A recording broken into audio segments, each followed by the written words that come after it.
Well, there's a time that comes where you've got to call for a tow. It'll be the camper van's first tow, and I'm kind of nervous about it, but they're coming here shortly. I'll explain more.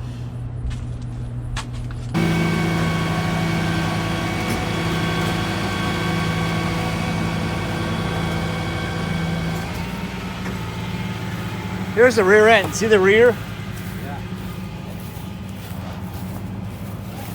I still wanted to drive. Hey. It's touching the ground. Yep. Right there. I just don't want it to drag. Oh! It's dragging.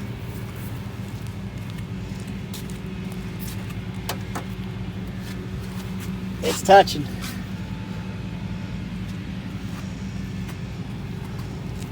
This metal is very strong, okay? Boy. No, it's not going to touch anything. You know? Can you level your bed a little? Just level it a little bit.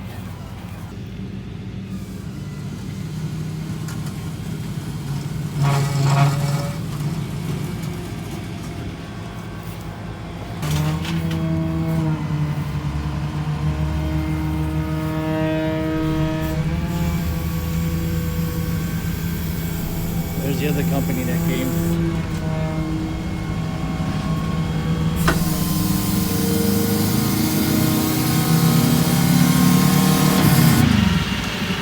Yikes. So here we are, 24. He wanted to go, I don't know where he wanted to go, but it wasn't going the right direction, and I had to beep at him. But he wanted to go Hopkins Road, which is back road, but it's nothing but turns and bouncy and everything else. Horrible road. So I had to shout that to him, that the interstate would be way easier on the vehicle. So I'm so glad I went along. Gotta watch these guys. I'm telling you. I'll tip him if he does good. So far he's driving pretty smooth. And I know this corner is bad. There's some really big dips up ahead. And he's taking it slow. That's awesome. There's one big dip coming up. It's almost like a speed limit in the road, or a speed bump in the road. He's about to hit it. Coming right now. Oh yeah. That's a good one. That suspension's pretty good on that truck. There's one more coming up. Right here. Oh, that's great.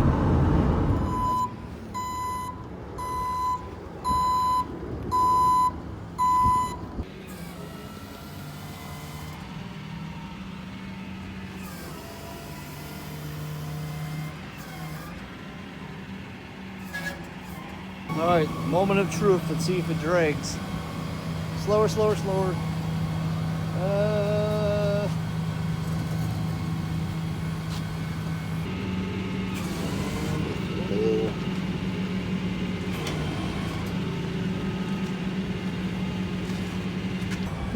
That was scary.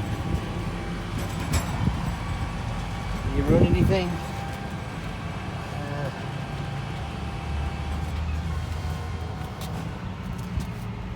Did he bent it? He bent my hitch.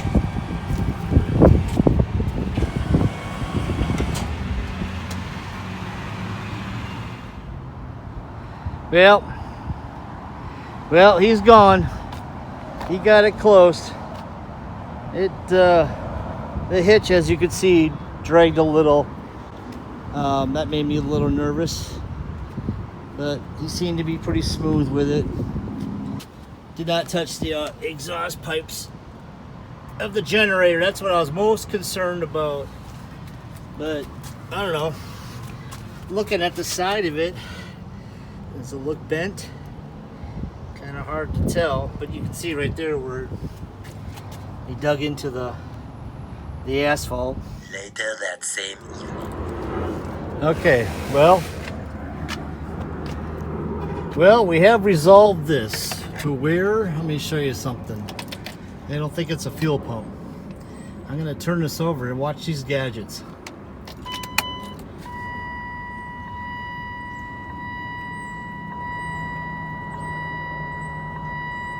I am getting nothing here for gas, even though I've got gas. And then my TAC dominant reading blinks, if you're making that out, and then it says no bus, which the auto mechanics think it might be something going on electrically in my cluster, or possibly the computer where something isn't reading to turn on the vehicle. Because like I said, it just cranks, it just turns over and it doesn't start. Giving you an idea of how it sounds, but doesn't start, just cranks.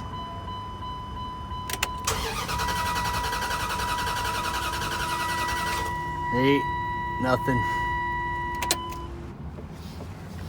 And if you come on this side,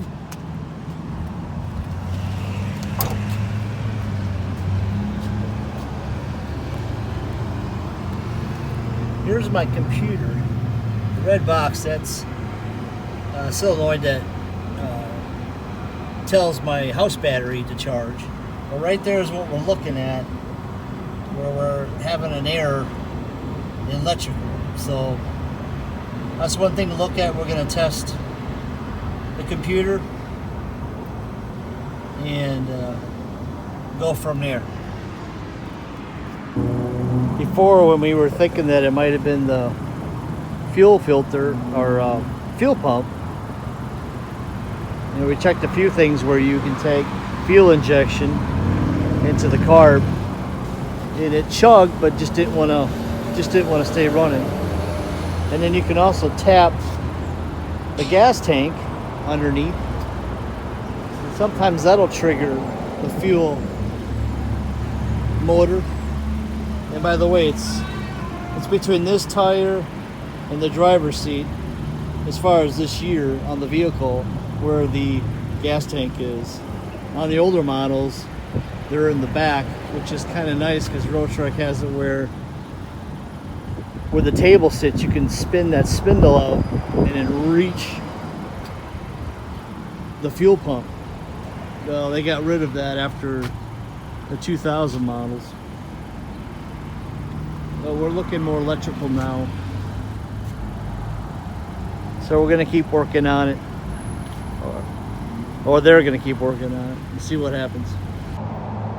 So if you remember, it dragged a little on my hitch, and I was really concerned about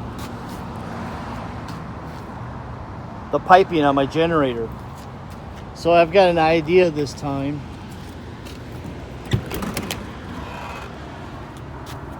I happen to have my leveling links, and I'm going to put this in front of the tires.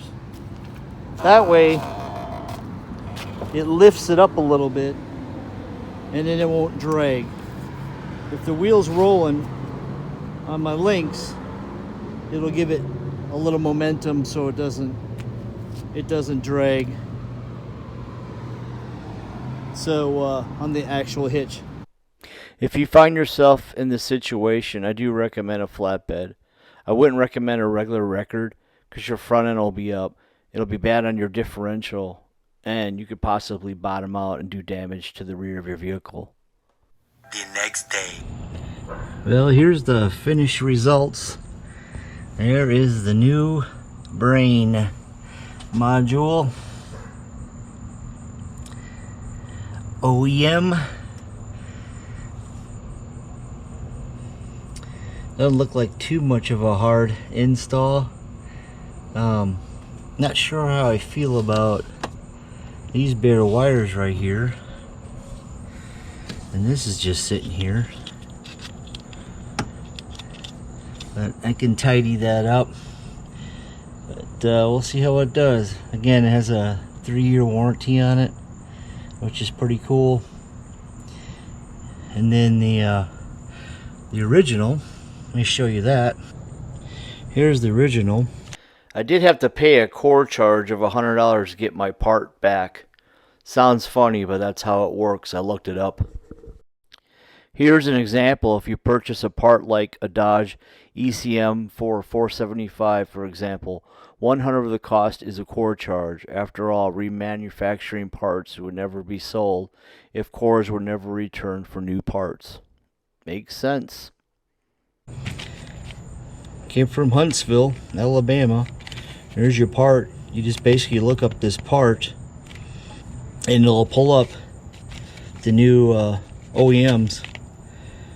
And online you can order a new OEM computer. It's just there's a couple companies, and the technician that worked on this one recommended this company, and I can leave that in the link below. I also looked on eBay for these too, and there were some, but they didn't look as good as this one. So I kind of passed on it because it's used. I wanted to go with new. Plus, I believe if you want an old one, you're stuck with those. You're stuck with those mileage. So whatever the mileage is on the last one you ordered from is what your mileage is going to be on the van, and this van's got some low mileage. I was going to mention I also contacted Dodge Chrysler, and I was going to order one through them.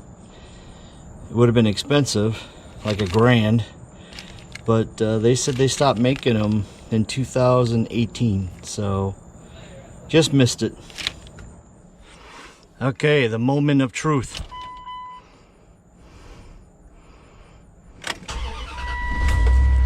Boom. Well, that started right away. All my gauges look good. So yeah, this has been a good week and a half process. It's taken some time with ordering everything. I got a good warranty on the part. It's 3 years. So I feel really good about that. Meanwhile, I'm going to fix the old computer. There's a company in town in Nashville that reconditions them. So I just want to have it as a backup. But you just never know what's going to happen. It's been all new experience to me. But if it's something that helps you, share and like. And if you have any questions, hit the comments below. Meanwhile, take care of yourself. Catch you in the next video.